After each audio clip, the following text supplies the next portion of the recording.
Los deportes de motor, los deportes que tanto nos gustan, llevan implícito un elevado riesgo. Y aunque hoy día las medidas de seguridad son mucho mayores, ese riesgo sigue formando parte del juego. Hoy voy a hablaros de los circuitos más peligrosos del mundo. Circuitos míticos, espectaculares, bellísimos, que todos han sido reformados, pero que curiosamente a día de hoy todos siguen en activo. Bienvenidos a Garaje Hermético. Enciérrate con nosotros.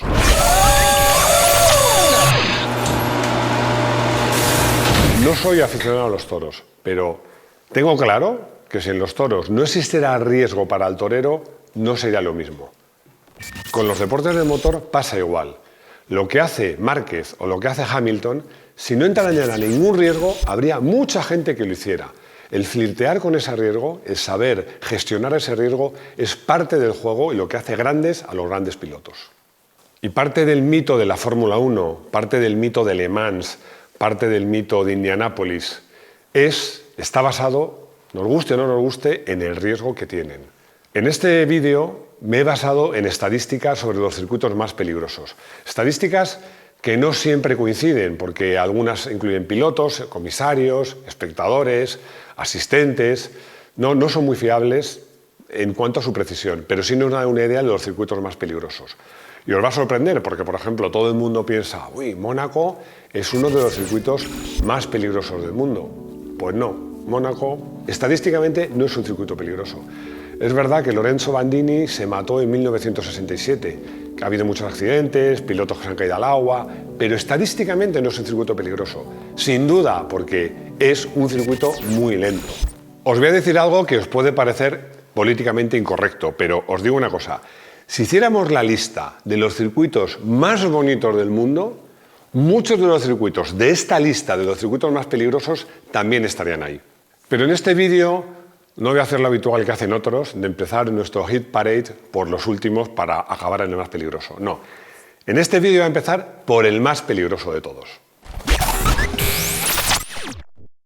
Para ponerte en antecedentes, cuando llegas en el ferry a Douglas, la capital de la isla de Man, lo primero que ves es un cartel que pone, enorme, si no te gustan nuestras reglas, sale un barco cada media hora. Yo creo que eso te da una idea de cómo son por allí la gente de la isla de Man. Si sabes de coches y sabes de motos, seguro que sabes que la carrera más peligrosa, el circuito más peligroso del mundo, es el circuito de la isla de Man. En el circuito de la isla de Man fue uno de los primeros circuitos que se hicieron carreras. Se inauguró en 1907, a día de hoy han muerto 255 pilotos. ¿Te imaginas lo que es correr en moto a más de 300 km por hora, entre farolas, bordillos, saltos? Os voy a contar una anécdota que no tengo en el guión, pero un amigo mío que hizo un reportaje y corrió la isla de Man, corrió y iba, permíteme la frase, la palabra, acojonado, porque ibas a toda velocidad y veías los bordillos, las vallas, las farolas al lado de la carretera. Solo había una curva que él se atrevía a darle un poquito de caña porque había un poquito de espacio hasta unas balas de paja. Bueno, pues casualmente, como el circuito es muy largo y la carrera es muy larga, se quedó sin gasolina justo en esa curva. Empujó la moto para apoyar a las balas de paja y cuando llegó, las balas de paja eran piedras de granito pintadas de amarillo. Eso es la isla de Man. Estoy hablando de circuito. Realmente en la isla de Man no hay ningún circuito. Son las carreteras que los isleños usan todos los días para ir a trabajar y para ir de copas, que la cierran y lo convierten en un circuito. Como os decía, la isla de Man es una de las competiciones más antiguas del motor. Empezó a celebrarse en 1907, porque en Inglaterra habían prohibido las carreras, porque las consideraban muy peligrosas. Y los irlandeses dijeron que a ellos no les asustaban nada y decidieron pues eso, hacer un circuito enorme en su isla y organizar carreras ininterrumpidamente desde 1907 hasta hoy, con la salvedad de los dos paréntesis coincidentes con la Primera y la Segunda Guerra Mundial. Desde 1949, esta carrera pasó a ser puntuable para el Campeonato Mundial de Velocidad y en el asfalto de la isla de Man han corrido los mejores pilotos y ha habido enfrentamientos auténticamente épicos. Pero en 1972 muere Gilberto Parlotti. Todos los años mueren pilotos en la isla de Man y casi todos los años más de uno. Pero Gilberto Parlotti era muy amigo de Giacomo Agostini. Giacomo Agostini, como sabéis, es el piloto que más mundiales ha ganado. Ha ganado nada menos que 15. Giacomo Agostini dijo, este circuito es inaceptable. y tanta presión hizo que en 1976 dejó de ser puntuable para el Campeonato del Mundo. Muchos pensaron, si ya no es puntuable para el Campeonato Mundial, va a desaparecer. Bueno, esto fue en 1976 y desde entonces hasta ahora el Tourist Trophy, que es como se llama, no ha dejado de celebrarse ni un solo año, cada vez con más éxitos, y eso a pesar de que, insisto, todos los años fallece algún piloto. Y para cerrar el capítulo del Tourist Trophy, solo os voy a dar un dato. En su primera edición, la velocidad media del vencedor fue de 58,3 km por hora. Os recuerdo que hablamos del 1907. Pero en 2017 el récord de velocidad se estableció de media en 207 km por hora. Imaginaros, eso significa puntas claramente por encima de los 350 km por hora, porque luego también hay auténticas esquinas, saltos, zonas muy reviradas. Es una auténtica locura.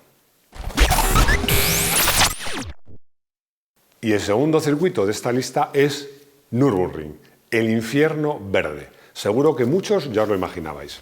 Pues este circuito cuenta con 80 fallecidos oficiales. Y digo oficiales porque realmente la estadística distingue entre pilotos fallecidos en competición, que se calcula unos 69, oficiales fallecidos en competición, que son 3, pero luego muchos pilotos aficionados, porque como sabéis, aún hoy tú mismo puedes ir a rodar con tu coche a Nürburgring. Además es curioso porque estás rodando con tu coche y pasa un coche modesto, un coche de calle, un Porsche de competición de 700 caballos, un autocar con turistas a toda pastilla, un tío en moto, un tío en side. Claro, no me sorprende que de vez en cuando pues pasen las cosas que pasan, y si entréis en YouTube y ponéis accidentes en Nürburgring, tenéis para toda la tarde. Este circuito, que fue uno de los primeros del mundo, era larguísimo. Aún hoy, que se ha recortado, tiene 20,8 kilómetros de largo, lo que lo convierten en el circuito más largo del mundo del motor. Además, por su ubicación y porque el circuito transcurre entre bosques, puede pasar que en una parte del circuito llueva mucho y en otra gasol, pero es que a veces eso pasa de una curva a otra. En esto le pasa como a Spa, Le Mans o el circuito de la isla de Man. Son circuitos tan largos, muy al norte, y cambian las condiciones climatológicas durante una sola vuelta muchísimo, y eso los convierten en circuitos complicados y peligrosos. Como anécdota os puedo decir que el accidente más mediático, más famoso y que se han visto más imágenes sucedido en Nürburgring fue el de Niki Lauda en 1976, que afortunadamente Niki Lauda en ese accidente no perdió la vida. Es curioso que en un circuito que han fallecido tantos pilotos, el accidente más famoso es un accidente en el que en el fondo no pasó casi nada. Y el tercer lugar de esta lista lo ocupa un circuito muy conocido. Si te digo el circuito de las Arts, a lo mejor dudas, pero si te digo el circuito de las 24 horas de Le Mans, lo tienes claro. Le Mans, Francia, una de las carreras más míticas. Y ese mito incluye el tema de que estamos hablando, porque en Le Mans ha tenido lugar el accidente más grave que nunca, jamás ha existido en el mundo del motor. El 11 de junio de 1955, el accidente de Pierre Levet tuvo como consecuencia que fallecieran nada menos que 82 espectadores y el propio piloto. Y hubo más de 100 heridos, algunos de ellos graves. Lo más increíble es que la carrera no se detuvo y siguió hasta el final. No me quiero detener mucho en el accidente, pero el accidente fue por un malentendido. Pierre Levet pensó que un coche iba a entrar en boxes, no entró, chocó por detrás contra él y lo utilizó como una catapulta. Y el coche de Pierre Levet se deshizo, pero cayó sobre toda la tribuna. Hay un antes y un después de este accidente, porque desde entonces los espectadores no solo están más lejos, sino que además tienen barreras que frenan a los elementos, a los propios coches, y saltan contra los espectadores, pero en ese momento fue un verdadero desastre. En 2013, y también en un Aston Martin, casualmente, el danés Allan Simonsen perdió la vida simplemente por una distracción. Se distrajo porque, claro, una de las cosas que tiene Le Mans es que es una carrera de 24 horas. Este piloto, por lo que se ve, se distrajo y se dio frontalmente contra una protección. Afortunadamente, de 2013 hasta ahora ha habido accidentes graves, pero ninguno mortal. Y ahora voy a hablaros de una de las catedrales del mundo del motor, de unos circuitos que son un referente, Monza. Monza está presente en el calendario del Mundial de Velocidad de Fórmula 1 desde que se creó el Mundial de Fórmula 1, en el año 1950. Y en este circuito han fallecido 40 pilotos y 27 espectadores. En 1928, Emilio Materassi falleció en este circuito y fue el causante de la muerte de un buen número de espectadores que, debo de decir, que estaban situados en un lugar prohibido. Este circuito es muy particular porque era un circuito que tenía una parte rutera y un óvalo. Se podía usar la parte rutera junto con el óvalo o solo el óvalo. El circuito en total tiene unos 10 kilómetros que se divide en la mitad el trazado rutero y la mitad el óvalo. El circuito combinado de zona rutera y óvalo se usó en Fórmula 1 hasta el año 1961. Ese año hubo un accidente muy grave en el que el líder del mundial ese año, Wolfgang von Tritz, falleció y en ese accidente además murieron 14 espectadores. Pero el óvalo, curiosamente, se siguió utilizando en el Mundial de Motos durante muchos más años, hasta el accidente mortal de Jarno Saarinen y Renzo Pasolini. Jarno Saarinen era un piloto muy mediático, muy conocido, muy popular. Además, era un tío guapete, su pareja era una modelo estupenda, que además tenía por costumbre ponerse a enseñar la pizarra a su churri, que era Jarno, pero en bikini. Lo hacía así porque decía que distraía a los demás pilotos y a Jarno pues, se ve que no le distraía. Era un tío muy mediático y el hecho es que el fallecimiento de este piloto junto con el de Renzo Pasolini ya hizo que se dejara usar el óvalo también para las motos. El óvalo se utilizó por última vez en los 1000 kilómetros de Monza de 1969. Monza se ha cobrado otras víctimas muy célebres, como Ascari en el 57, el citado von Trips, Jochen Rindt en 1970, el único campeón del mundo a título póstumo, os lo recuerdo, y Ronnie Peterson. Tuve la oportunidad de verlo en directo. Ronnie Peterson era uno de mis pilotos favoritos. Vamos a jugar al juego de la oca, que es de óvalo a óvalo, de mito a mito. Y os voy a hablar del circuito con más aforo de todo el mundo. Un circuito en el que caben 257.000 personas, que se inauguró en el año 1909 y en el que han fallecido 42 pilotos. Os estoy hablando del circuito del Indianapolis Motor Speedway, en el circuito donde se celebran las 500 millas de Indianápolis.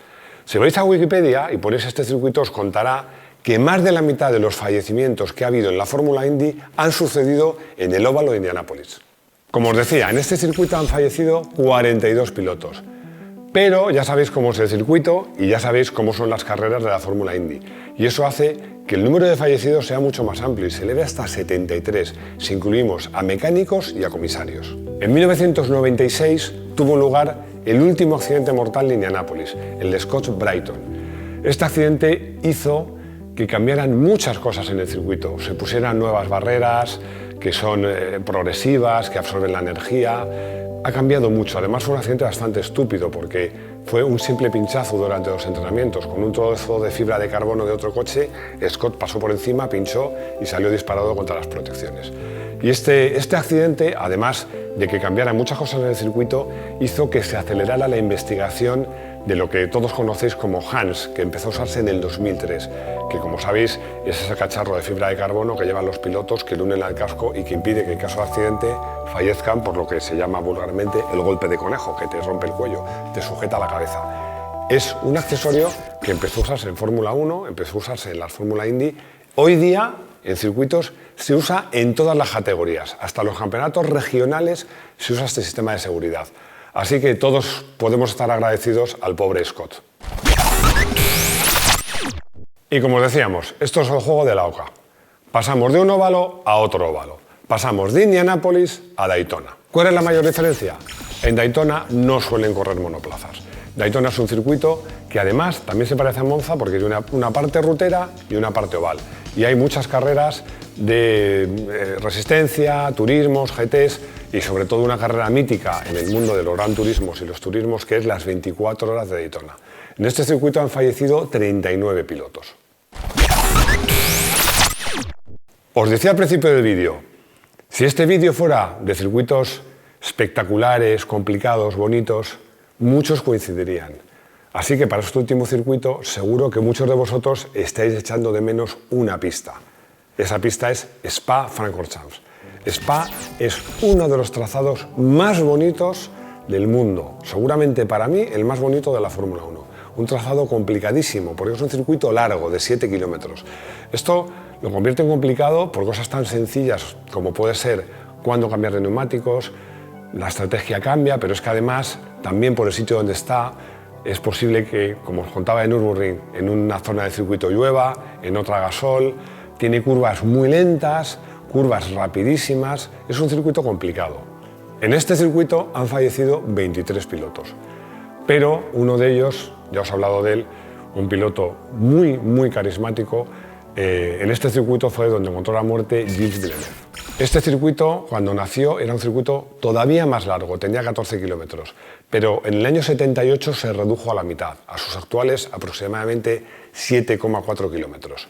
Y entre sus carreras importantes se corren muchas disciplinas, como os decía, entre ellas el Gran Premio de Fórmula 1, pero hay una carrera faro, una carrera que es mítica, que son las 24 horas para turismos de Spa-Francorchamps. Estos son los circuitos más peligrosos del mundo. Las estadísticas no siempre son las mismas, hay pequeñas diferencias, pero os aseguro que si cogéis las estadísticas, los primeros circuitos que te salen en esa lista de peligrosos son estos. Pero también, os lo había comentado antes, para mí muchos de ellos también son los circuitos más bonitos y probablemente más complicados del mundo. Así que ya sabéis, si estáis de acuerdo conmigo, decídmelo, hombre, me ponéis un comentario. Si no, también, si decís, hombre, Máximo, ¿cómo se te ha olvidado tal circuito? Cuéntamelo. Y como siempre, si os gusta, por favor, dadle al me gusta, suscribiros, si queréis que os avisemos del próximo vídeo, la campanita, y lo más importante, os espero en el próximo vídeo en nuestro garaje hermético.